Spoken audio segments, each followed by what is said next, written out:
Bom, bom dia a todas e a todos. É com muita alegria que vamos iniciar este evento da EMAG,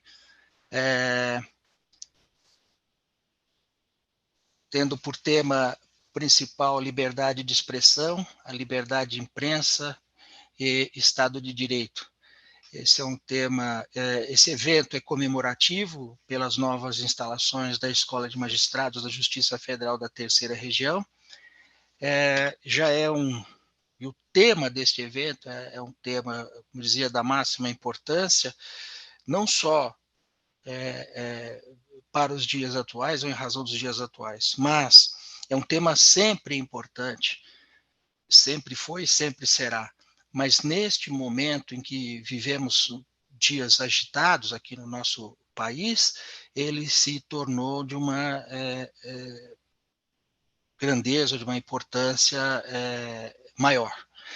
E então já era um evento que nós, da diretoria da escola, queríamos fazer há algum tempo e melhor ocasião não havia do que em função da inauguração das novas instalações da escola. Então, este evento ele se inicia hoje e vai até o final desta semana, discutindo em cada dia pontos específicos desse tema maior, que é o da liberdade de expressão, da liberdade de imprensa e do Estado de Direito. E nada melhor para começar o evento do que com uma conferência de uma pessoa que viveu e vivencia este tema sempre na sua atividade acadêmica e profissional, que é o ministro Carlos Aires Brito. Eu vou fazer a quem agradeço por ter aceitado este convite da escola para que está infelizmente, por razões de força maior, ele não pôde estar aqui em São Paulo presente hoje, mas fez questão de participar e podendo utilizar essa tecnologia, que também estamos inaugurando aqui, novos equipamentos, programa da escola, que é a da videoconferência.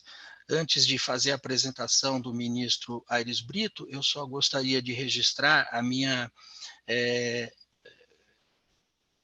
gratidão à presidente do Tribunal Regional Federal da Terceira Região, desembargadora federal Marisa Santos, pelo convite que me fez no início da sua gestão para integrar, dirigir a escola de magistrados. Quero também mencionar um agradecimento aos meus colegas de diretoria, o desembargador federal José Carlos Francisco, a desembargadora federal Leila Paiva, que tem me auxiliado muito nessa difícil tarefa de dirigir a escola. Mas ela é tão difícil quanto prazerosa. É um prazer imenso poder trazer a discussão temas importantes para a formação e o aperfeiçoamento dos magistrados, mas, mais do que isso, temas que são importantes, fundamentais para a nossa sociedade. E, por isso, sempre gosto de lembrar que o ambiente da escola é um ambiente acadêmico, onde a liberdade é a essência, a liberdade de pensar, a liberdade de discutir sem receios, sem limites. E isso, portanto, tem tudo a ver com o tema de hoje. Eu quero, então, agora fazer a apresentação do ministro do Aires Brito, com quem eu tive o prazer de conviver quando ele foi presidente do Supremo Tribunal Federal e eu era presidente da Associação dos Juízes Federais do Brasil, a AJUF. Um ministro Aires Brito, uma pessoa... os adjetivos são poucos, mas uma pessoa que eu destacaria a sua leveza de ser, a sua maneira de se manifestar, sempre gentil, sempre tranquilo. Enfim, ministro, muito obrigado. Eu quero, então, vou fazer agora a apresentação. O professor Dr. Carlos Augusto Aires de Freitas Brito É formado e pós-graduado pela Faculdade de Direito da Universidade Federal de Sergipe. É mestre e doutor em Direito do Estado e Direito Constitucional pela Pontifícia Universidade Católica de São Paulo. Em Sergipe, ele exerceu os cargos de procurador do Tribunal de Contas, consultor-geral do Estado e procurador-geral de Justiça. Como disse há pouco, ele foi ministro do Supremo Tribunal Federal, corte máxima do nosso país, que presidiu e também presidiu o Tribunal Superior Eleitoral e, como presidente do Supremo, também presidiu o Conselho Nacional de Justiça. Ele é membro da Academia Brasileira de Letras Jurídicas, da Academia Internacional de Direito e Economia, da Academia Sergipana de Letras, da Academia Brasiliense de Letras e da Academia de Letras de Brasília, e como filiado correspondente da Academia de Letras da Bahia. Também é presidente do Conselho Superior do Instituto Inovare e membro consultivo do Instituto Palavra Aberta. É presidente também do Centro Brasileiro de Estudos Constitucionais.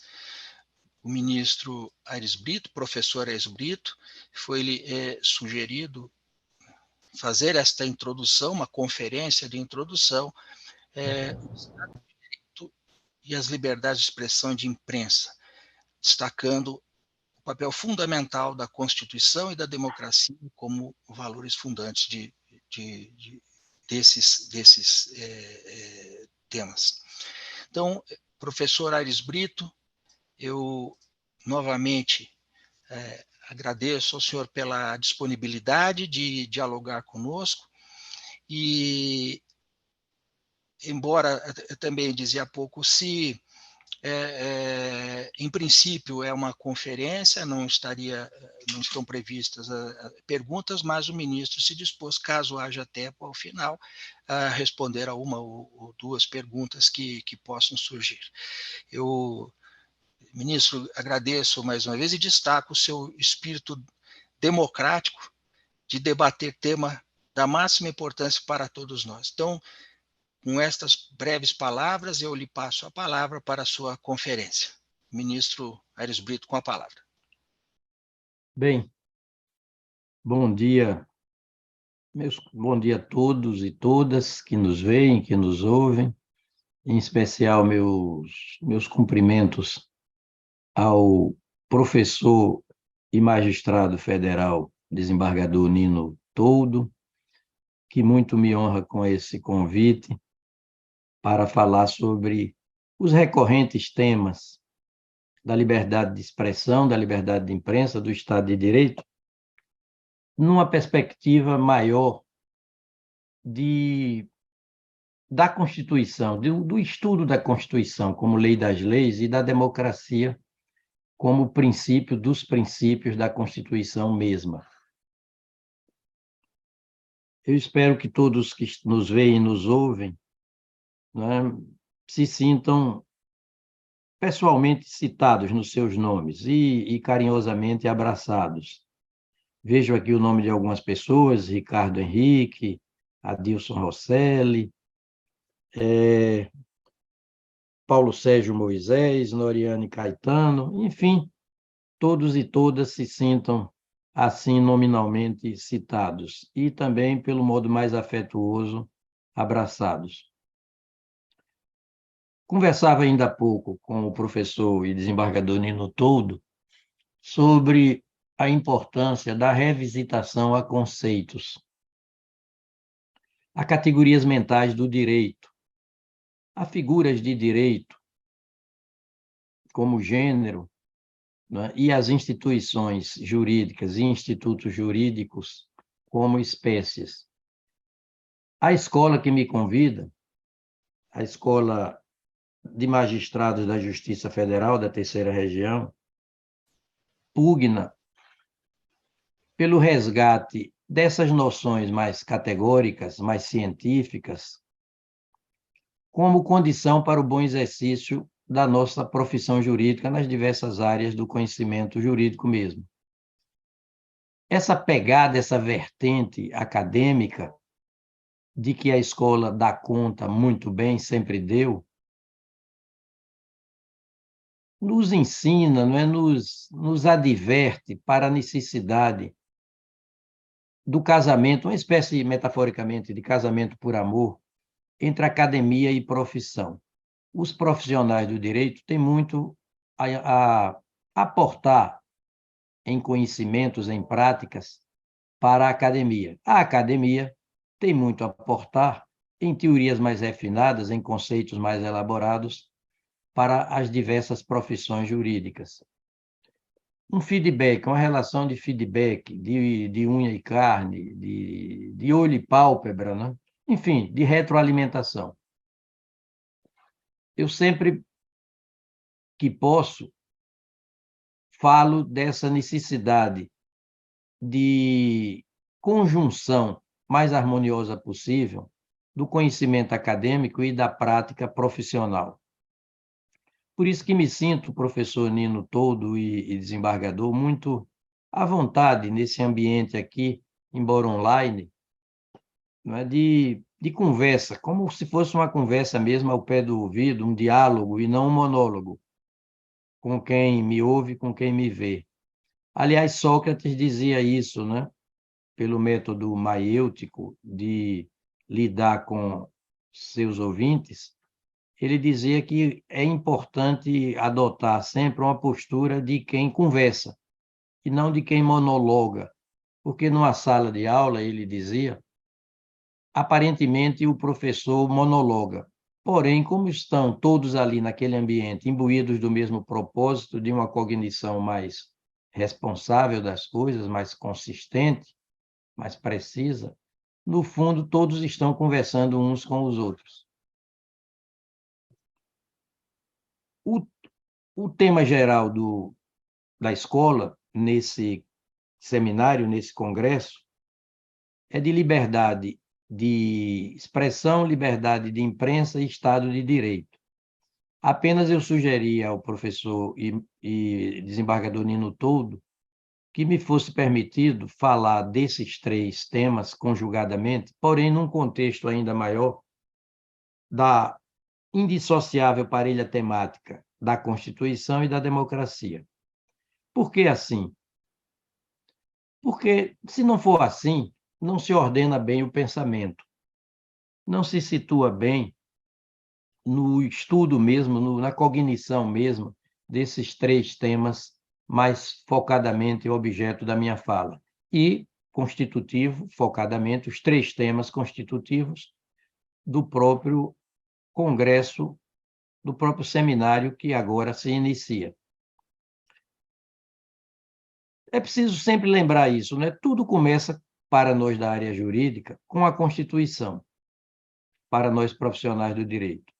Para nós que integramos ou a magistratura ou as chamadas profissões constitutivas das chamadas funções essenciais à jurisdição, funções essenciais à justiça, título 5º da Constituição, ou capítulo 5º da Constituição, no âmbito da separação dos poderes,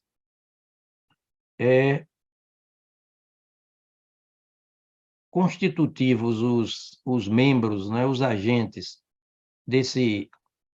dessas funções essenciais à justiça, de membros do Ministério Público, membros da advocacia pública, membros da advocacia privada, membros da Defensoria Geral, e, finalmente, afunilando tudo para a magistratura.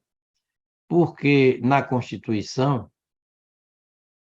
o próprio Estado brasileiro, ele reproduz na sua anatomia e na sua fisiologia também, na sua dinâmica, a configuração de um rio.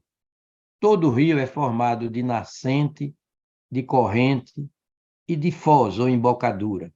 Claro, não estou dizendo o óbvio, estou dizendo o óbvio. O Estado também é constitutivo de nascente, de corrente e de foz, tanto anatômica quanto funcionalmente. A nascente é o poder legislativo. Ninguém será obrigado a fazer ou deixar de fazer alguma coisa, senão em virtude de lei, diz a nossa Constituição, enfaticamente, no artigo 5º, inciso 2º.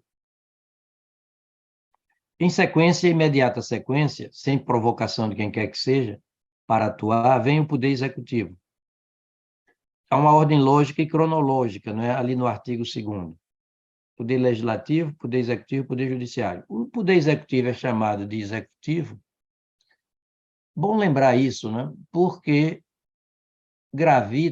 ele gravita na órbita da execução das leis, a partir da lei maior também, que é a Constituição. Ele expede decretos e regulamentos, notadamente, para a fiel execução das leis. Edita medidas provisórias com força de lei, sanciona projetos de lei, veta projetos de lei, promulga e publica já a lei ou as leis devidamente formadas.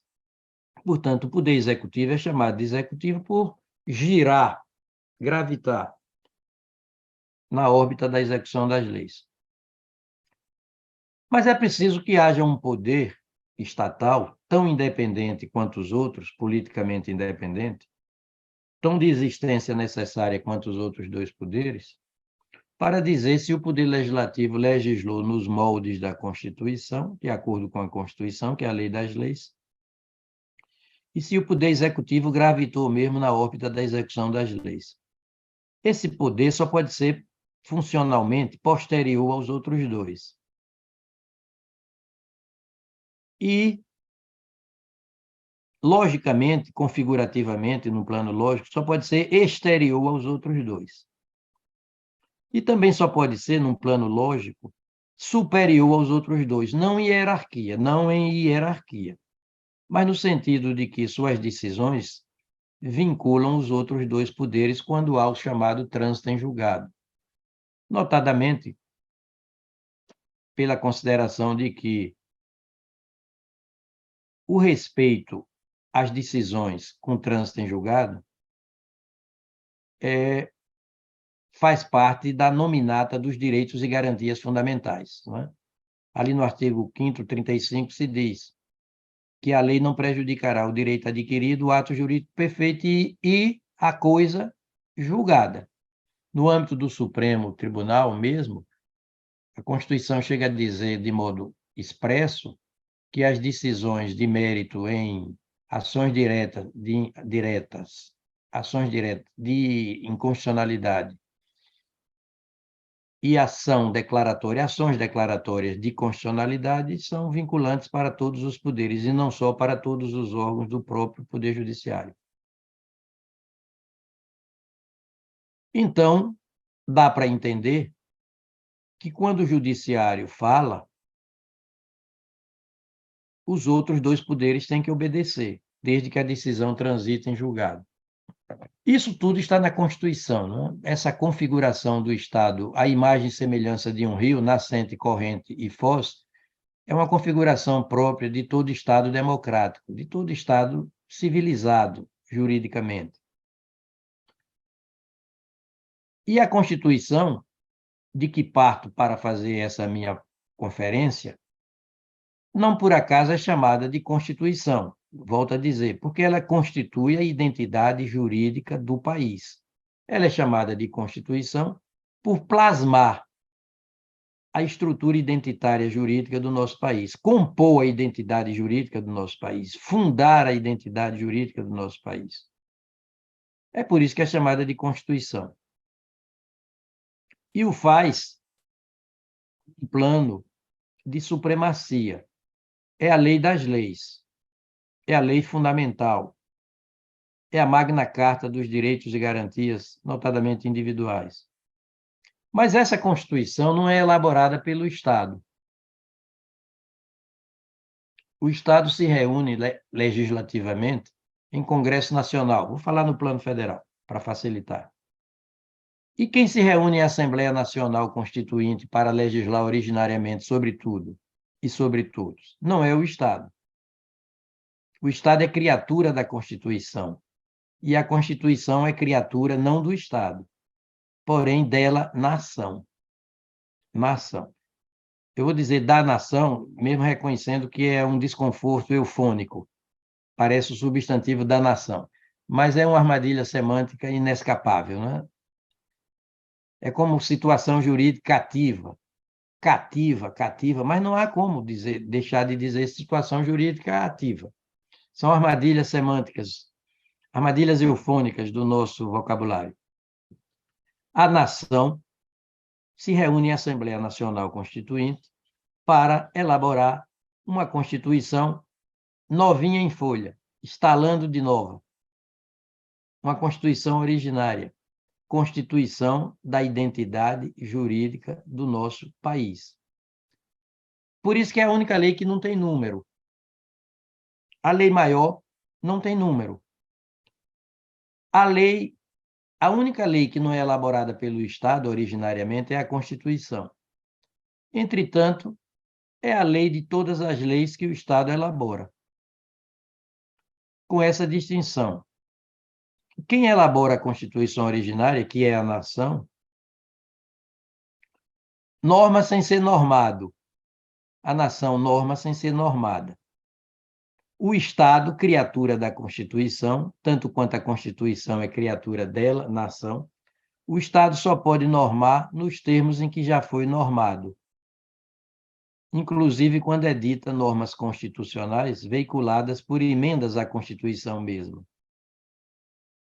E a nação não é o Estado. O Estado é uma pessoa jurídica, criatura do direito. A nação é criadora de todo o direito a partir da Constituição. É criadora da Constituição como fonte de todo o direito. A nação elabora uma só norma, a Constituição.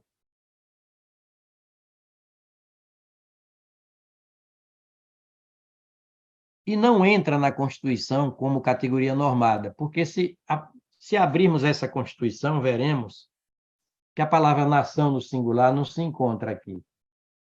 Porque se a nação entrar na Constituição, passa a ser uma realidade normada. E ela tem que ficar do lado de fora da Constituição para se assumir como uma realidade exclusivamente normante, e não normante e normada ao mesmo tempo. A nação é uma realidade atemporal, intemporal. É uma linha imaginária entre o passado, o presente e o futuro de um mesmo povo soberano. Não por acaso, Rui Barbosa disse: a nação, ou a pátria como sinônimo de nação, nem sempre pátria é sinônimo de nação. Na Constituição, no artigo 142, pátria, como uma das destinações das Forças Armadas, é país, não é nação. É país geograficamente considerado, terra, mar e ar, sob os cuidados das Forças Armadas. A nação, não. As Forças Armadas não tutelam a nação, não cuidam dela, a nação. Cuidam do país no plano da integridade física dele, país geograficamente considerado, terra, mar e ar. Rui Barbosa dizia: a nação, ou a pátria, é a família amplificada. Por que a família amplificada? Não é, desembargador Nino Toldo? Por que a família amplificada? Porque a família é essa linha imaginária entre ancestralidade, coetaneidade e posteridade de determinadas pessoas. Na família do professor Nino Toldo, há uma ancestralidade, uma coetaneidade e uma posteridade. Pela idade dele, naturalmente, ele já tem filhos. Não sei se tem netos, eu mesmo tenho netos. A nação é assim, é uma linha imaginária entre o passado, o presente e o futuro de um mesmo povo soberano. Portanto, um elo inextrincável, indissociável de ancestralidade, coetaneidade e posteridade. Exterior ao Estado e superior ao Estado, juridicamente. Elabora a lei das leis. Por que chamada de lei das leis? Porque é a lei de todas as leis que o Estado faz. E, no entanto, é a única lei que, na sua redação originária, o Estado não faz. É preciso entender bem isso no ponto de partida da cognição mais elaborada, mais científica do direito com que trabalhamos, o direito que corresponde à nossa vocação, que para todos nós o direito é um meio de vida e uma razão de viver simultaneamente, porque corresponde à nossa vocação. Nessa Constituição elaborada por ela, nação, Constituição na sua redação originária,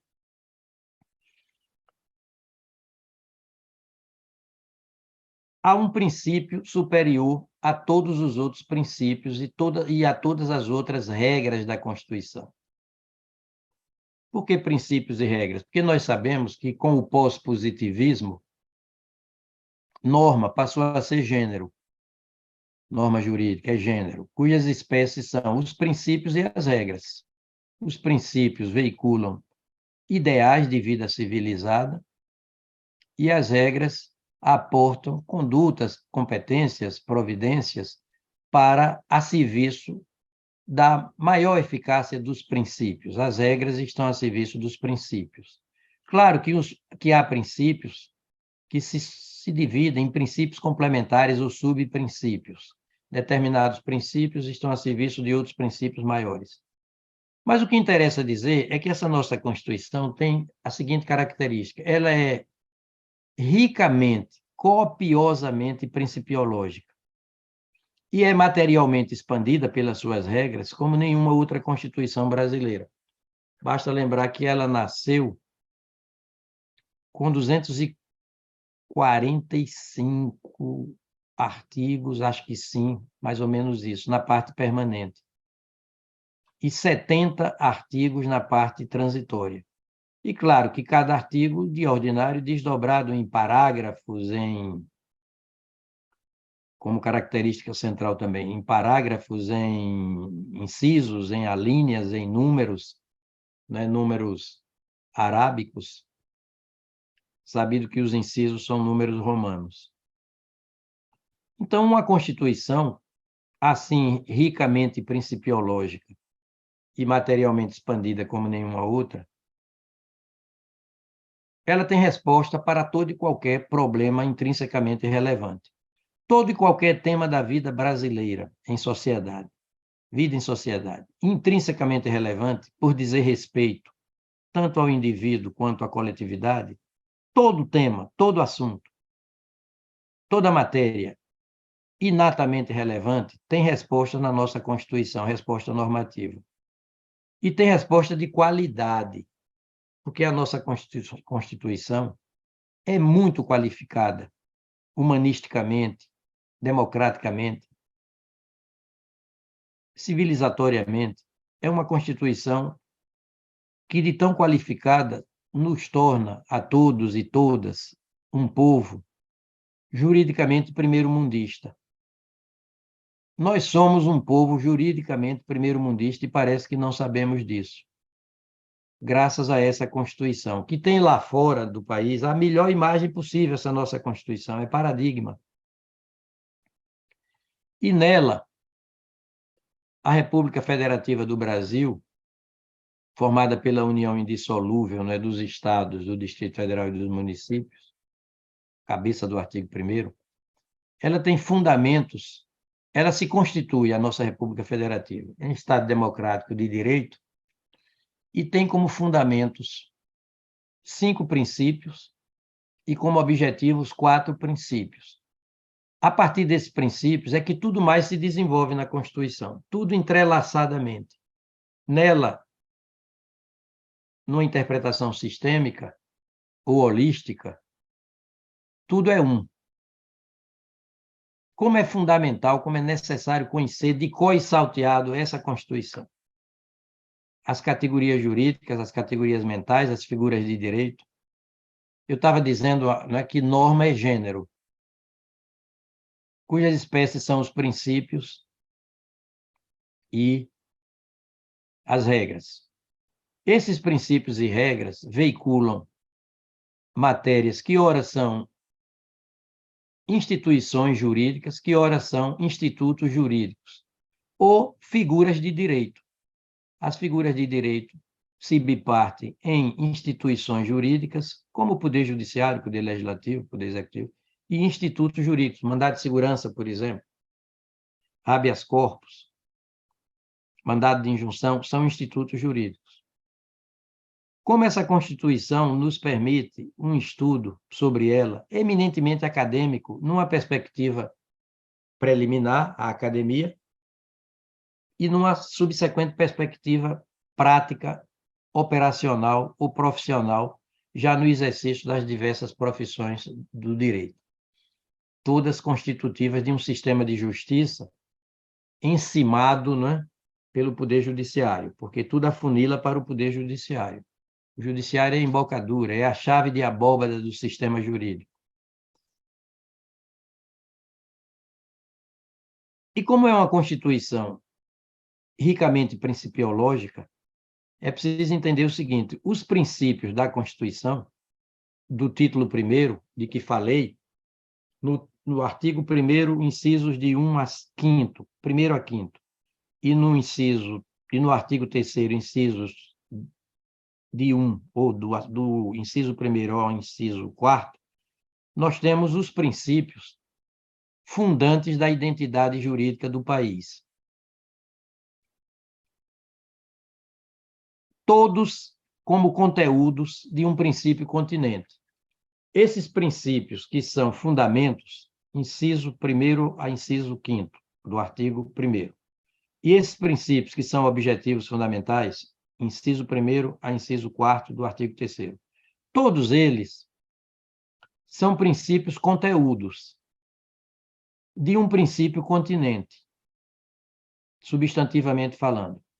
Porque quando falamos de lei mais alta, lei de maior abrangência material, lei de maior hierarquia, lei suprema, estamos falando objetivamente.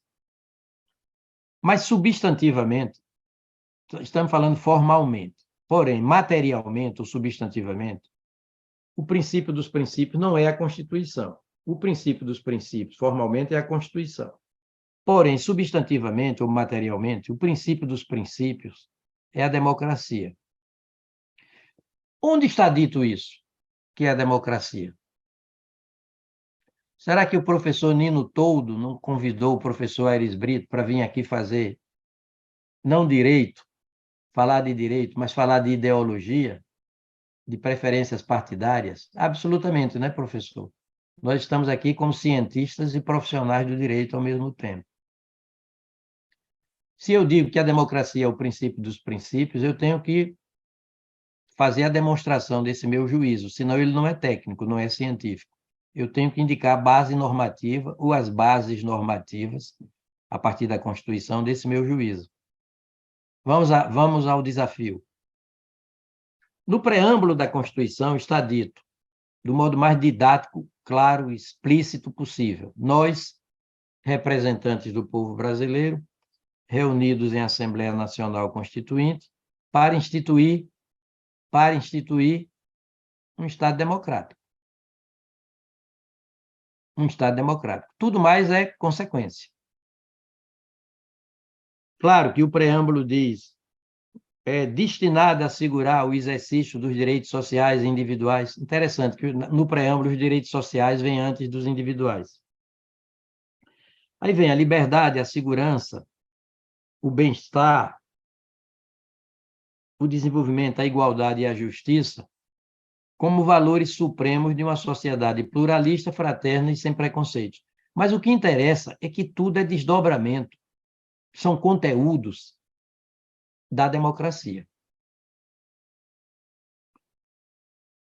Aí vem o artigo 1º e diz, cabeça, para confirmar o preâmbulo: a República Federativa do Brasil, formada pela união indissolúvel dos estados, do Distrito Federal e dos municípios, constitui-se em Estado Democrático de Direito. Estado Democrático de Direito. Democrático porque a nossa República Federativa, normativamente considerada, foi instituída por um processo democrático, o processo constituinte. Os parlamentares constituintes, formadores da Assembleia Constituinte, foram eleitos pelo voto direto e secreto da população brasileira. Estado democrático porque tudo que diz, que se refere, que se reporta ao direito é elaborado democraticamente. Eu digo o direito legislado, é elaborado democraticamente. E deve ter por finalidade, tudo que é elaborado normativamente por um processo democrático, deve ter por finalidade os interesses, as necessidades, as expectativas, os objetivos, os ideais do povo soberano do Brasil. O Estado, por exemplo, de que dá conta, principiologicamente, o artigo 1º, ele é um Estado democrático de direito. Quais são os fundamentos? Soberania, cidadania, dignidade da pessoa humana, valores sociais do trabalho e da livre iniciativa e pluralismo político. Essas premissas metodológicas são ponto de largada, ponto de partida do Estado de Direito numa perspectiva da legitimidade desse nosso Estado, instrumental. Estado democrático de direito, processualmente falando. Todo o direito brasileiro é elaborado democraticamente, numa perspectiva normativa, por agentes eleitos pelo voto direto, secreto, universal e periódico, para falar da linguagem do artigo 60, parágrafo 4º, inciso 2º. Mas o nosso Estado não é só democrático de direito. Quando nós vamos para o artigo 3º da Constituição e encontramos os seguintes fundamentos, se no artigo 1º encontramos 5 fundamentos, uma espécie de estrela feérica, estrela de 5 pontas, de que dei conta há pouco, soberania, que é a popular, cidadania, dignidade da pessoa humana, valores sociais do trabalho e da livre iniciativa e pluralismo político. No artigo 3º, nós temos 4 pontos cardeais, 4 objetivos fundamentais, 4 destinações do nosso Estado democrático de direito. Quais são? Construir uma sociedade livre, justa e solidária, número 1. Número 2, garantir o desenvolvimento nacional, ou seja, um desenvolvimento que compatibilize a riqueza do país com a riqueza do povo e com o meio ambiente ecologicamente equilibrado.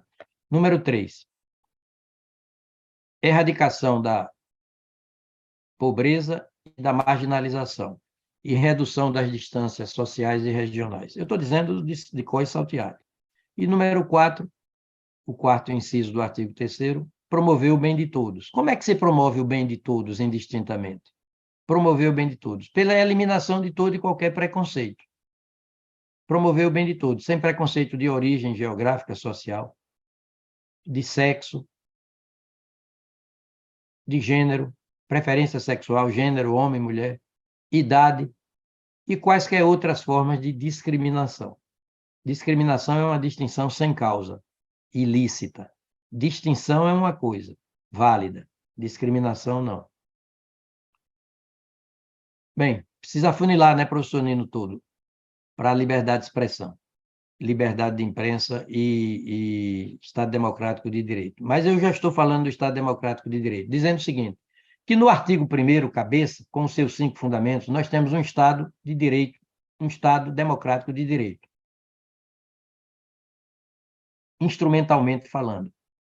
Mas, finalisticamente falando, temos que ir para o artigo 3º. Aí o Estado Democrático de Direito muda de nome. Não explicitamente, porém implicitamente, porém logicamente. O artigo 3º, que fala dos objetivos fundamentais da República Federativa do Brasil, o artigo 3º veicula um Estado de direito democrático. Portanto, nós somos, pelo artigo 1º, incisos de 1 a 5, ou do 1º inciso ao 5º, nós somos um Estado democrático de direito. Porém, pelo artigo 3º, incisos 1º a 4º, Objetivos Fundamentais da República Federativa do Brasil, nós somos um Estado de direito democrático. O direito brasileiro tem uma vertente necessariamente democrática, favorecedora do povo brasileiro. Porque democracia, já dizia Abraham Lincoln, é o governo do povo, originário do povo, eleitoralmente, do povo, pelo povo, exercido pelo povo, ou diretamente, como referendo, plebiscito, iniciativa popular, ou pelos seus representantes, pelos representantes eleitos. Para o povo. para benefício, para favorecimento, para prestígio, para elevação do povo. Para compreender bem isso, é preciso atentar agora para o artigo 2º, viu, professor Nino Toldo, a quem eu me refiro a todo instante, que é um acadêmico e profissional que sempre me inspirou e com quem tive a honra de trabalhar. Ele presidindo a AJUF e eu estava no Supremo Tribunal. Não sei se estava na presidência do Supremo quando você estava lá, não me lembro. Bem, por que essa referência ao artigo 2º? Porque a relação, a nominata dos poderes está no artigo 2º. Legislativo, Executivo e Judiciário, segundo essa ordem lógica e cronológica. Essa ordem lógica e cronológica, Legislativo, Executivo e Judiciário, é cláusula pétrea, viu? Logicamente, é cláusula pétrea. Quando a Constituição diz, no artigo 60, parágrafo 4º, inciso 3º, dentre as cláusulas pétreas, a separação dos poderes, entenda-se, a separação dos poderes do Estado, segundo a ordem lógica e cronológica do artigo 2º, de acordo com a ordem lógica e cronológica do artigo 2º, Legislativo, Executivo, Judiciário. A foz ou embocadura da anatomia e da fisiologia estatal, a foz ou embocadura radica no Poder Judiciário. Isso é uma cláusula pétrea.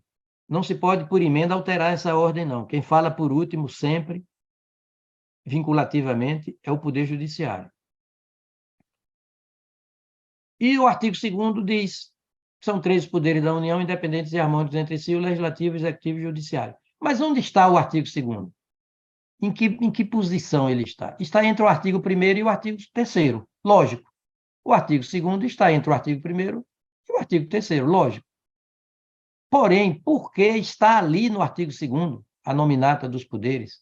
Porque os 3 poderes têm que atuar, assim, inspiradamente nos fundamentos do artigo 1º, alcançar os objetivos do artigo 3º, que são objetivos fundamentais. Na elaboração das leis, na execução das leis, na interpretação das leis, na aplicabilidade judiciária das leis, a partir da Constituição, é preciso fazer um link entre os fundamentos do artigo 1º e os objetivos fundamentais do artigo 3º. Os 3 poderes existem para isso. Inspiradamente nos fundamentos do artigo 1º, alcançar os objetivos do artigo 3º. Isso está na Constituição. É por isso que no artigo 2º ali estão os 3 poderes, fazendo o meio de campo, me permitam a coloquialidade da expressão, fazendo o meio de campo entre o artigo 1º e o artigo 3º. Isso ordena o pensamento da gente, orienta o exercício das nossas profissões jurídicas. Deixe-me ver agora o relógio. Não posso me demorar demais. Demorar demasiadamente. Bem, e eu estava dizendo que todos os fundamentos do artigo 1º, princípios que são fundamentos, e no artigo 3º, princípios constitucionais que são objetivos, todos são conteúdos de um princípio continente, o da democracia. Seja com o nome de Estado Democrático de Direito, artigo 1º, cabeça explicitamente, seja com o nome de Estado de Direito Democrático, artigo 3º, implícita ou logicamente. Tudo é conteúdo do princípio da democracia, tudo. E atentem bem para isso, por favor. Nenhum conteúdo pode explodir o continente. Se um princípio conteúdo explodir o princípio continente da democracia, vão todos juntos para os mesmos 7 palmos de chão. E a democracia não pode ter vocação para os seus próprios funerais. Não pode dispor sobre o seu próprio fim. A democracia tem que permanecer como o princípio dos princípios. Por isso que ela tem o dever, a força, a autoridade de desarmar quem se arma para abatê-la. É próprio da democracia, como princípio dos princípios, desarmar quem se arma para abatê-la. Podemos até fazer uma comparação. Na Constituição, no plano individual, a norma das normas, então, vamos dizer, o bem de personalidade, o bem jurídico maior, vamos falar assim, o bem jurídico maior é a vida do indivíduo mesmo.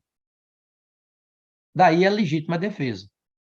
Em defesa de sua própria vida, o indivíduo pode fazer justiça pelas próprias mãos, se estiver sob iminente perigo de vida, sob risco de morte iminente. Está a um passo de morrer por agressão de um terceiro. E esse direito à legítima defesa individual é tão prezado pela Constituição que pode ser também em legítima defesa de um terceiro, cuja vida estiver sob risco iminente. Então, o bem jurídico maior para a Constituição, no plano individual, é a vida em sentido biopsíquico, vegetativo, a vida da pessoa natural, a vida em carne e osso, a autorizar o uso da legítima defesa. É o bem jurídico maior, a vida de cada um de nós, cada um como pessoa natural. E qual é o bem coletivo maior para a Constituição? O bem individual maior é a própria vida, em sentido biopsíquico. E, coletivamente falando, qual é o bem jurídico maior para a Constituição?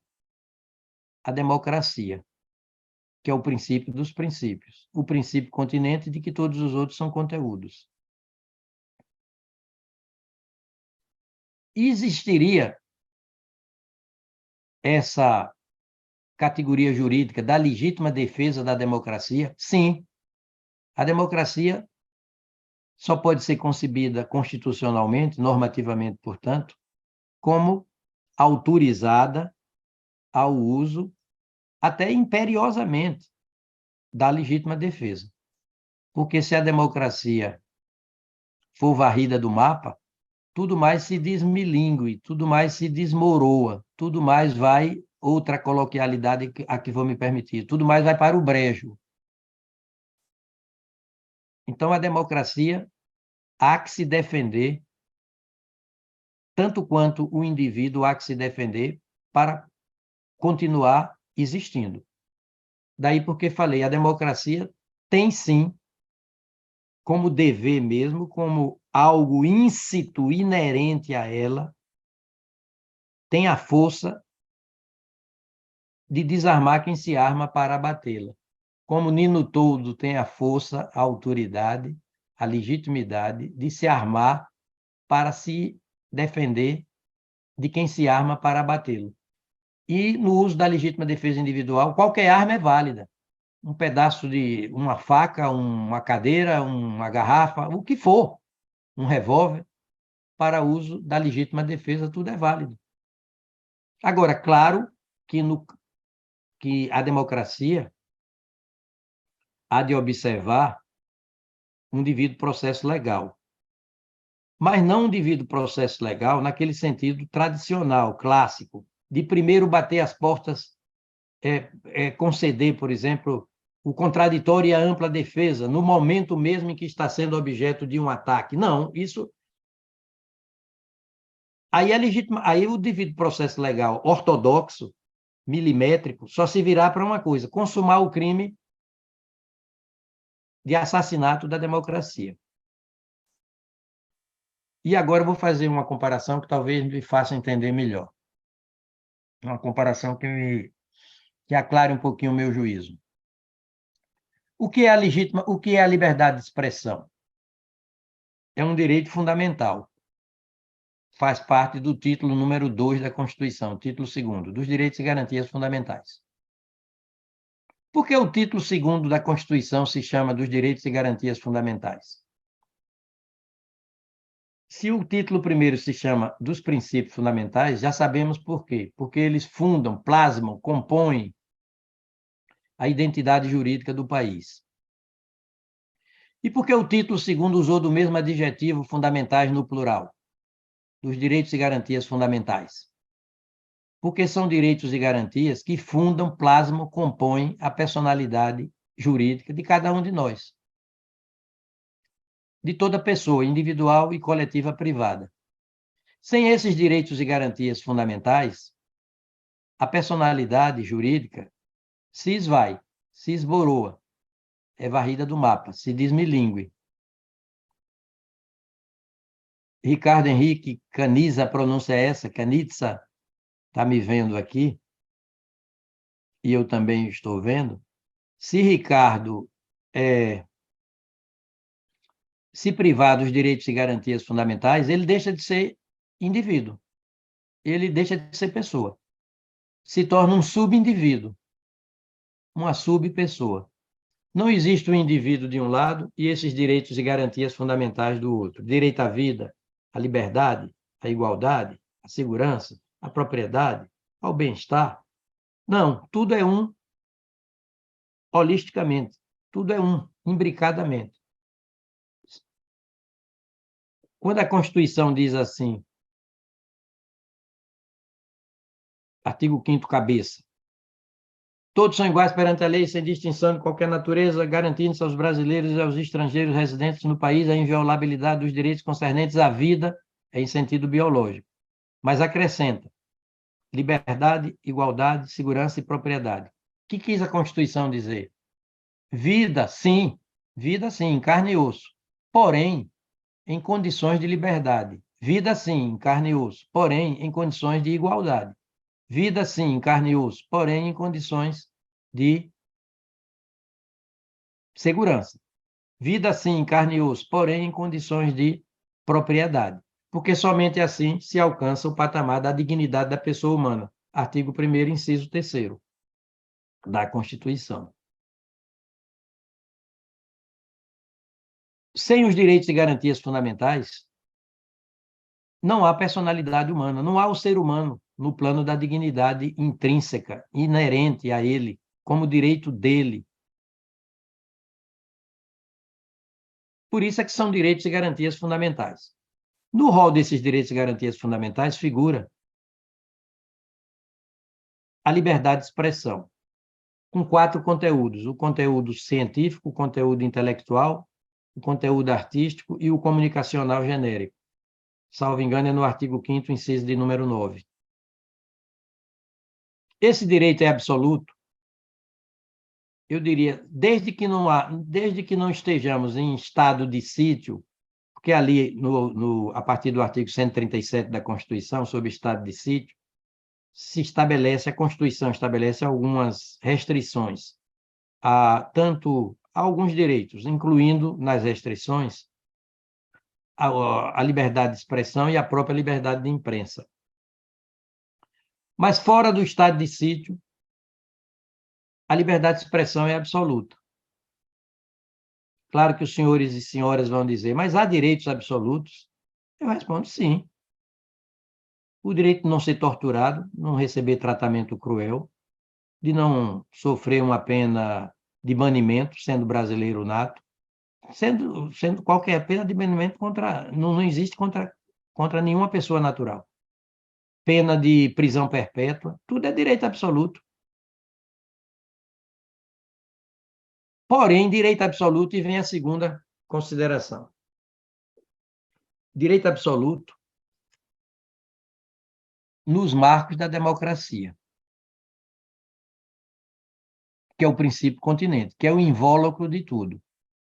Nova metáfora, eu sou poeta, como todo mundo sabe, e é impossível para o poeta falar sem metáforas. O raciocínio dele já vem metaforicamente. Se faz uso da liberdade de expressão para cortar os pulsos da democracia, para atentar mortalmente contra a democracia, o que vai acontecer? A democracia vai morrer por assassinato. E a liberdade de expressão vai morrer por suicídio. Porque só há liberdade de expressão numa democracia. A democracia é a condição de possibilidade lógica da liberdade de expressão. Diga-se o mesmo da liberdade de imprensa. Onde é que está a liberdade de imprensa? A partir do artigo 220 da Constituição. Vamos para lá. Liberdade chamada de liberdade de informação jornalística, sinônimo de liberdade de imprensa. A Constituição, sempre por modo até didático, diz as coisas, nos orgulhando dela cada vez mais. Se bem conhecida, essa Constituição nos torna um povo até feliz no plano factual. O nosso desafio é sair da melhor normatividade constitucional para a melhor experiência de vida. Nós já temos meio caminho andado, a melhor normatividade. Precisamos da outra metade do caminho, a melhor experiência de vida. Olha, no capítulo 5º da Comunicação Social, título 8º, sobre a ordem social genérica, diz a Constituição, a manifestação do pensamento. Olha o detalhismo da Constituição para não deixar nada do lado de fora, viu? A manifestação do pensamento, a criação, a expressão, com aqueles 4 conteúdos do artigo 5º, 9º, e a informação. Olha a linguagem virtuosamente radical. Sob qualquer forma, processa o veículo. Sob qualquer forma, processa o veículo. Não deixou nada do lado de fora. Não sofrerão qualquer restrição. Qualquer restrição. É um direito absoluto. Claro, de fora a parte, o estado de sítio. E não pode atentar contra a democracia. Observado o disposto nesta Constituição. Não é na lei, não. É só na Constituição. Outra metáfora. A Constituição matou a matéria no peito. Ninguém tasca. Observado o disposto nesta Constituição, exclusivamente. Não é na lei, não, que é infraconstitucional. Como se fosse pouco, parágrafo 1º. Nenhuma lei conterá dispositivo que possa constituir embaraço à plena liberdade de informação jornalística. O que é pleno? Cheio, compacto, íntegro, completo, sem relativização. É plena liberdade de imprensa, como é plena liberdade de expressão. Porém, nos marcos da democracia. Porque sem democracia não há liberdade de expressão, não há liberdade de imprensa. Volto a dizer, se se usa da liberdade de imprensa, da liberdade de expressão, da inviolabilidade parlamentar, a Constituição diz que o parlamentar é inviolável por suas opiniões, palavras e votos. Sim, caso Daniel Silveira, sim. Porém, nos marcos da democracia, sob as coordenadas normativas constitucionais da democracia. Porque sem democracia não há eleição parlamentar. Os parlamentares não são eleitos pelo voto direto, secreto, universal e periódico, com a garantia da fidedignidade da urna eletrônica.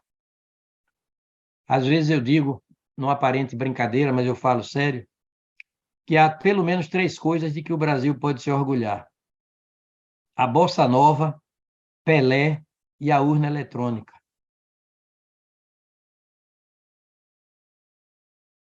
Então, a inviolabilidade parlamentar pressupõe uma democracia, porque a inviolabilidade é do parlamentar. O parlamentar é eleito numa democracia. Sem democracia não existe. O parlamentar é eleito pelo voto direto, secreto, universal e periódico, para, a partir daí, desfrutar da inviolabilidade. Eu vou me permitir dizer que o Supremo Tribunal Federal, o Tribunal Superior Eleitoral, o ministro Alexandre de Moraes, que tem sido colocados na berlinda, né, muito em foco ultimamente, a meu juízo, tem acertado quase que invariavelmente nas suas decisões. Se há algum reparo a fazer, talvez no plano da fundamentação, que poderia ir além, poderia ser mais didática, mas é pela pressa com que tem que tem que trabalhar hoje o Poder Judiciário e com que tem que trabalhar cada um dos ministros judiciários e desembargadores e juízes, não é isso, professor Nino Toldo? A fundamentação nem sempre vem de modo exauriente. Parece que os magistrados não têm mais aquela preocupação de exaurir, se dão por satisfeitos com fundamentação o bastante, mas não transbordante. Eu iria para o transbordamento até no plano didático. Porque se o Poder Judiciário não deve jamais cortejar a opinião pública, o cortejamento da opinião pública é nova metáfora, jogar para a plateia, e, portanto, é populismo, o judiciário tem o dever, sim, de dar satisfações à opinião pública. Não confundir cortejar a opinião pública com dar satisfações à opinião pública. E dar satisfações à opinião pública é, sobretudo, observar o devido processo legal e elaborar decisões claras, didáticas, palatáveis pelo grande público, fundamentadas de modo a fugir um pouquinho do jargão forense até, para alcançar um público maior. Porque, senão, as questões, os litígios, as controvérsias levadas ao Poder Judiciário, senão não se resolve no plano factual, no plano da vida vivida. Se resolve no plano formal dos autos do processo. Mas os autos do processo são vida pensada. E é preciso conciliar a vida pensada com vida vivida.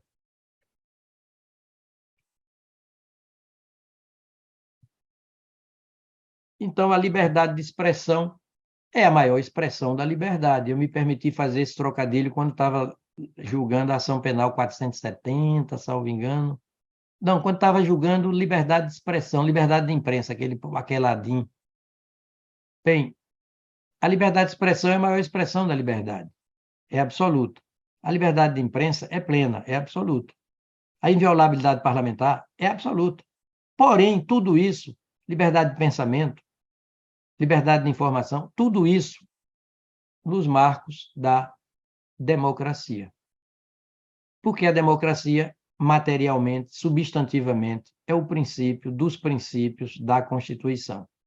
Do princípio maior formal, que é a Constituição, para o princípio maior, de maior abrangência material, de mais elevada estatura sistêmica, que é a democracia.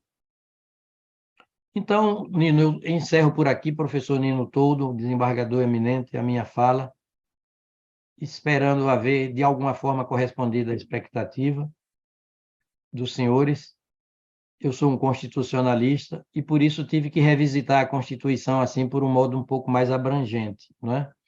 O meu pensamento é eminentemente sistêmico, porque sem esse entrelace de dispositivos, não se tem o desentranhamento, não é, de cada norma constitucional mesma, tanto do significado quanto do sentido de cada texto normativo.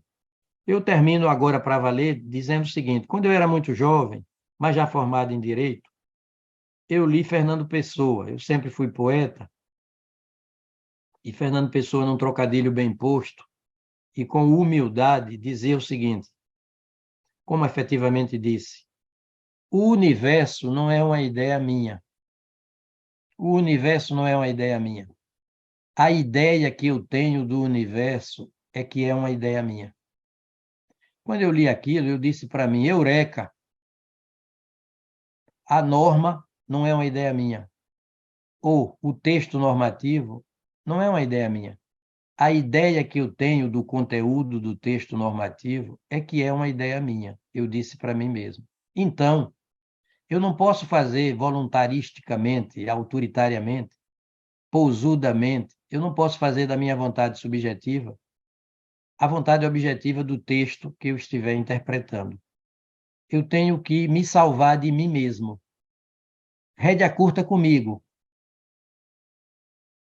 Eu tenho que ser reverente ao texto normativo.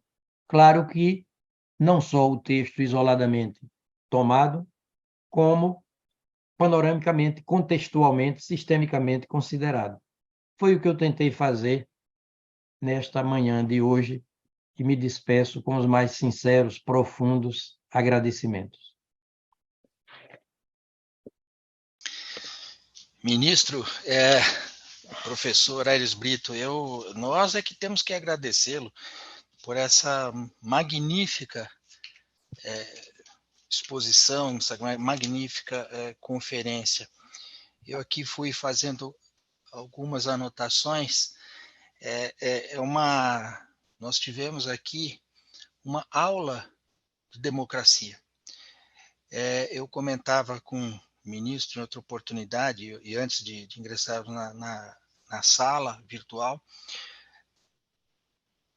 sobre a necessidade de revisitarmos conceitos fundamentais, para que se possa pensar, porque eu tenho visto ao longo do tempo, da minha vivência profissional, que as pessoas têm deixado de pensar, ou em função dos seus afazeres, dessa quantidade enorme de processos que nós temos no Poder Judiciário, nós acabamos nos tornando repetitivos para poder fazer frente a isso, sem pensar sobre aquilo que estamos fazendo. Eu fico feliz, professor Aires Brito, porque eu tinha imaginado este seminário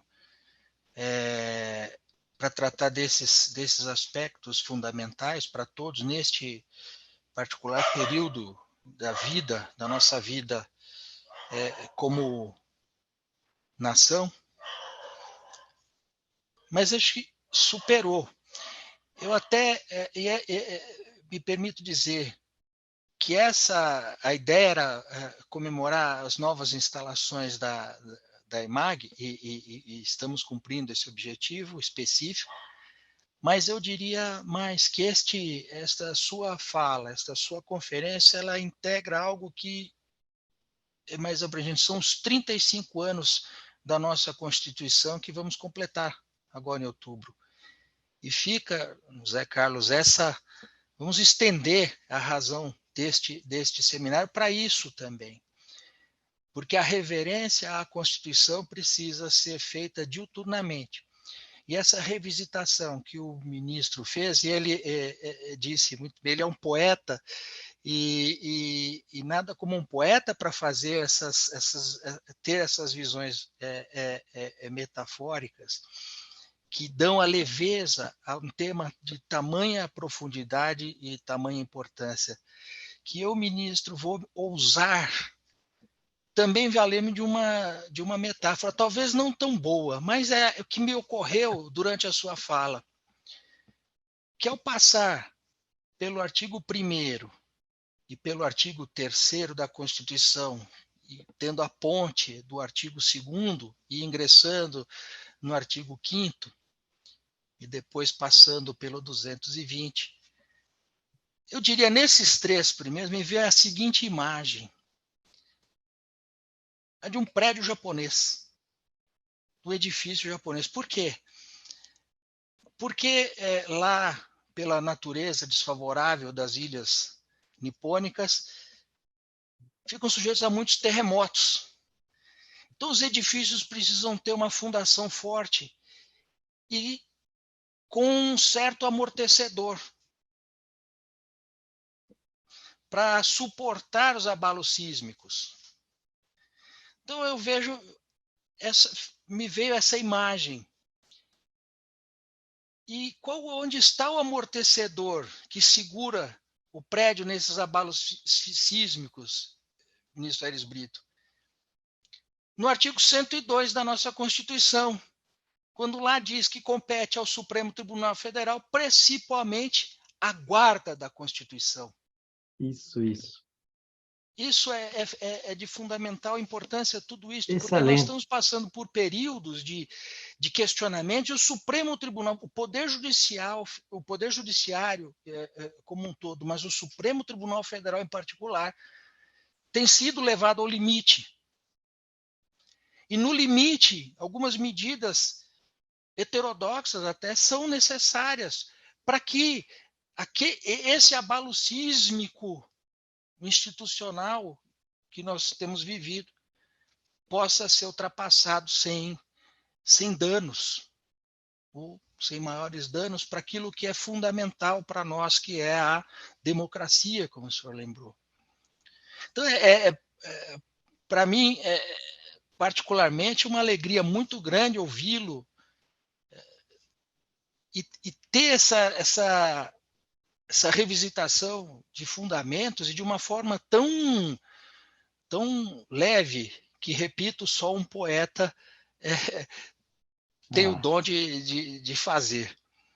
Então, eu quero agradecer muito, mais uma vez, isto, e como, ministro Aires Brito, o senhor permitiu a oportunidade de alguma pergunta, de manifestação, eu, além de expressar esse meu sentimento, mais do que pensamento agora, eu indago do meu colega, amigo, José Carlos Francisco, se gostaria de fazer alguma observação, alguma pergunta ao professor Aires Brito, depois dessa maravilhosa aula para todos nós, e que tenho certeza que todos vão aqui sair fazendo importantes reflexões sobre o tema que foi exposto. Bom dia a todas e a todos. Eu agradeço o privilégio que o Dr. Nino me concede ao permitir que eu faça uma de tantas perguntas que eu teria, né, a fazer para o ministro. Ministro, excelente sua palestra, sempre muito rica. Eu tenho tido ao longo da vida a graça divina de poder lê-lo e ouvi-lo, né? E na sua exposição eu me recordo de um dos seus livros, A Teoria da Constituição, que aponta a dupla, né? Na verdade, a tripla centralidade do sistema, Constituição, princípios e democracia. Então, é sempre muito rico e oportuno ouvir as suas ideias a esse respeito. Mas, sabendo que a compreensão do presente depende de uma profunda, né, compreensão do passado, e para que possamos nos servir da sua vasta cultura para nos posicionarmos de uma maneira minimamente aceitável em relação ao futuro, eu queria, ministro, fazer uma pergunta muito objetiva para o senhor, baseado, inclusive, em uma matéria que li hoje na Folha de São Paulo, né? Parece que, na França, começa uma discussão em relação à responsabilidade de redes sociais, eu não sei qual exatamente que está sendo acusada, Twitter, Facebook, etc., mas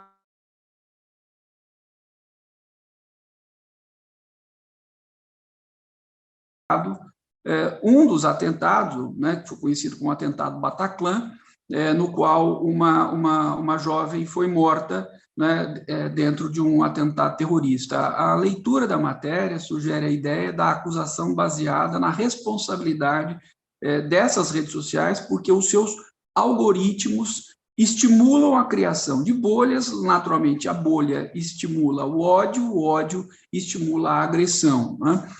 Eu sei que, enfim, né, pessoas como eu estão bastante desorientadas na saída da leitura que nós temos de uma democracia offline para uma democracia online, é tudo muito diferente.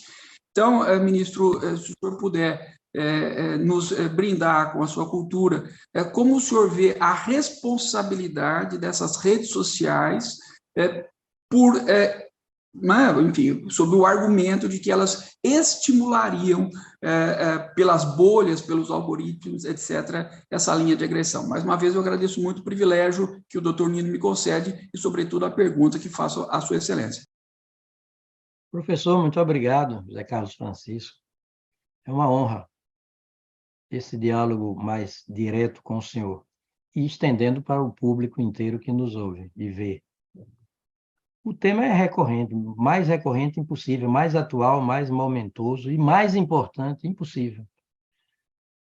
Eu não tenho resposta pronta, mas eu sigo refletindo, meditando sobre esse tema. A partir da sua matriz constitucional. Curioso, né? A Constituição, quando elaborada, o professor Nino Toldo lembrou bem, são quase 35 anos, ela não falou de internet, mas falou de informática. A informática é prevista como objeto de competência legislativa exclusiva da União. E falou de comunicação de dados. Interessante isso, no artigo 5º, inciso 12, quero crer. Comunicação de dados. Naturalmente, comunicação digital, eletrônica. Dados nesse sentido atualizado. Mas não havia internet naquela época. Havia computadores, havia comunicação de empresas, de órgãos estatais, mas não em rede, no sentido atual, que é uma comunicação digital eletrônica que veicula imagens, veicula textos, veicula pensamentos, teses, teorias, ideias, por um modo ilimitado no tempo, porque a coisa é instantânea, no espaço, porque é de alcance planetário, subjetivo, porque alcança um número incalculável de pessoas, é uma comunicação inumerável, e também por modo materialmente ilimitado, é sobre qualquer matéria. Olha, que ilimitabilidade de tempo, de espaço, de matéria, de destinatários. Que desafio não é atual. Eu não gosto da palavra problema, viu? Eu gosto de desafio, porque me instiga a palavra desafio, a pensar, a superar. Problema é uma coisa mais complicada. Me desestimula ao enfrentamento. Quando eu digo desafio, eu me sinto motivado especialmente para o enfrentamento do assunto, do tema. Falou de comunicação de dados e disse, é inviolável, disse a Constituição, o sigilo da comunicação de dados. Olha que desafio. E aquela regra nos marcos da democracia? Parece que sim. O senhor falou de ódio, viu, professor José Carlos Francisco? E é uma palavra recorrente, é um substantivo recorrente. Graça nesse ódio. Esse ódio parece que antagoniza a sociedade, vamos falar da brasileira, a sociedade brasileira, por um modo incomum. Ele parece que é mais danoso, mais nocivo do que pensamos. Talvez ele não seja um ódio subjetivo, objeto de uma psicanálise aí. Talvez ele seja um ódio, não seja um ódio a fulano, beltrano, cicrano, nem a esse ou aquele partido, nem a esse ou aquele segmento social. Parece que esse ódio é a democracia. É uma coisa muito mais grave. Pela democracia tem de inclusiva socialmente, de proibitiva de preconceitos, de favorecedora do meio ambiente ecologicamente equilibrado. Ou seja, esse ódio, esse rancor, essa mágoa, essa reação violenta, tão orquestrada quanto financiada, até regiamente, é a democracia. E é o princípio dos princípios, é o princípio continente. Agora, que a democracia tem mesmo que se preservar para não ser varrida do mapa e levando tudo mais para os mesmos 7 palmos de chão. Agora, como fazer é que eu não me animo a de logo adiantar uma ideia, um raciocínio, um pensamento. Porém, entendo que essas empresas provedoras que possibilitam o acesso em larga escala às funcionalidades de internet, essas provedoras de aplicação de internet, elas, no mínimo, têm que ter um novo sistema de compliance para, pelos algoritmos de que o senhor fala, já saber que tipo de atentado à democracia, por exemplo, está se tramando, está se conjuminando para tomar algumas providências sem precisar mesmo do Poder Judiciário e fazer algumas exclusões de conteúdo. Mas isso vai demandar um pouco mais de tempo. Eu tenho que admitir. Eduardo Culturi, aquele jurista conhecido de todos nós da área jurídica, acho que ele faleceu em 1953, uruguaio, numa frase lapidar, disse o seguinte: o tempo se vinga das coisas feitas sem a colaboração dele. E parece que nós precisamos, o tempo se vinga das coisas feitas sem a colaboração dele. Eu sei que tudo é premente, tudo é urgente. Muitas vezes o judiciário tem que tomar providências a partir do Supremo, notadamente, tem que tomar providências o quanto ontem. Não é o quanto antes, não. O quanto ontem, pela gravidade da matéria, pelo risco de certos bens jurídicos, em que certos bens jurídicos de primeiríssima linha são colocados a partir da democracia. Sua provocação é mais do que momentosa. Volto a dizer, eu não tenho resposta pronta. Mas entendo que essas empresas têm mesmo hoje o dever, têm mesmo o dever de se preparar para tomar certas providências de imediato. Veja bem, professor, não é fazendo as vezes do poder público, não é isso. Não é usando de poder de polícia. Elas são empresas totalmente privadas, não é isso. Mas elas têm que colocar nos seus contratos esse tipo de cláusula de reação instantânea contra qualquer atentado, por exemplo, à democracia. Vistosamente, indubitavelmente, incontroversiamente, atentado à democracia. E aí elas não estarão atuando mais do que, cumprindo mais do que uma cláusula contratual. Pacta sunt servanda. As partes são escravas do pacto. Então, há de haver nesses contratos com essas empresas provedoras de aplicação de internet uma cláusula contratual ou expressa ou implícita. O Poder Judiciário pode até reconhecer que existe essa cláusula implícita, já autorizando a tomada de certas providências. Bem, estou avançando algumas ideias embrionariamente concebidas por mim mesmo. Seguimos meditando, mas a sua intervenção foi a mais relevante possível. O tema é o mais atual, o mais relevante intrinsecamente da atualidade, é esse tema.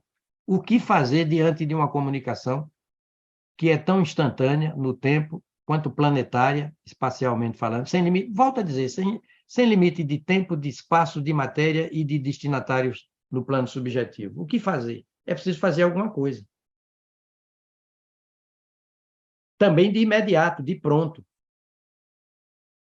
Me parece que há uma cláusula contratual implícita, eu adianto, habilitando essas empresas a tomar providências, não para fazer as vezes do Poder Judiciário, mas cumprir o seu dever de servir a democracia, porque só há liberdade de imprensa, liberdade de comunicação offline ou online, nos termos da democracia. O invólucro continua sendo a democracia, o princípio continente continua sendo a democracia. E parece que esse ódio todo é a democracia. É até uma provocação que faço aos senhores. É uma coisa dessubjetivada. É ideológica mesmo.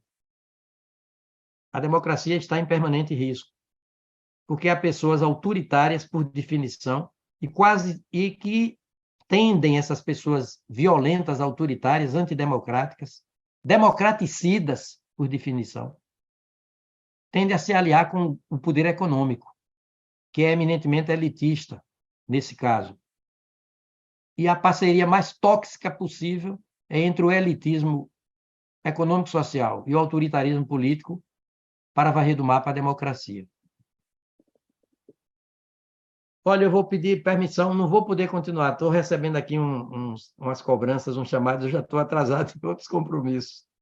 Mas que honra, que prazer dialogar agora mais de perto com o professor José Carlos Francisco. E ouvir sempre as intervenções brilhantes do professor Nino Toldo. Professor Aires Brito, volto a repetir, nós é que agradecemos. Eu sei que o senhor é uma pessoa bastante requisitada e para nós foi uma alegria muito grande tê-lo nesta manhã para compartilhar essas ideias. Volto também a repetir de forma tão leve, tratando um tema da máxima importância, e quero agradecer ao José Carlos pela intervenção, que realmente foi uma pergunta bastante provocativa no bom sentido, de que trazer para que a nós a necessidade de pensar. E dito isso, ministro, eu sei da sua agenda, eu quero, enfim, agradecer uma vez mais em nome do Tribunal Regional Federal da Terceira Região, da Escola de Magistrados da Justiça Federal da Terceira Região, a sua gentileza, a sua disponibilidade, e ficar aqui o convite para aprofundarmos isso, essa análise da Constituição, à luz do seu princípio maior, fundante, princípio de todos os princípios, a democracia. E esperando recebê-lo aqui em São Paulo, presencialmente, para que a gente possa matar a saudade daquele tempo que tivemos o convívio em Brasília, quando eu, na presidência da AJUF, ali como parte importante ali da luta aliás, devo dizer, está no Estatuto da AJUF a luta pelo Estado Democrático de Direito, democracia, e o aperfeiçoamento das suas instituições. Então, eu agradeço muito, ministro, agradeço a todas as pessoas que estão aqui assistindo. Nós tivemos mais de 140 pessoas online, o que é um número bastante significativo, professor Aires Brito, e o que nos deixa muito orgulhosos. E quero pedir àqueles que nos assistem que deem o seu feedback na avaliação qualitativa que foi colocada no chat, e convidar a todas e a todos para amanhã continuarmos este evento, já à luz dessa análise fundamental que foi feita hoje. E amanhã o tema, ministro Aires Brito, professor Aires Brito, é liberdade de expressão. Há limites ao seu exercício? É um direito absoluto, mas quais são os limites? Aí vamos entrar em aspectos mais específicos com o professor Oscar Vilhena Vieira, a professora Izzy e o professor Roger Stiefman Leal, sob a coordenação do José Carlos Francisco. Então, muitíssimo obrigado a todas e a todos que assistiram, e José Carlos Francisco, o pessoal da EMAG, que nos deu auxílio aí para o evento, e professor Aires Brito, muito obrigado, e seja sempre bem-vindo aqui na escola, aqui no Tribunal Regional Federal da Terceira Região, que considere também a sua casa. Muito obrigado. Obrigado. Obrigado a todos.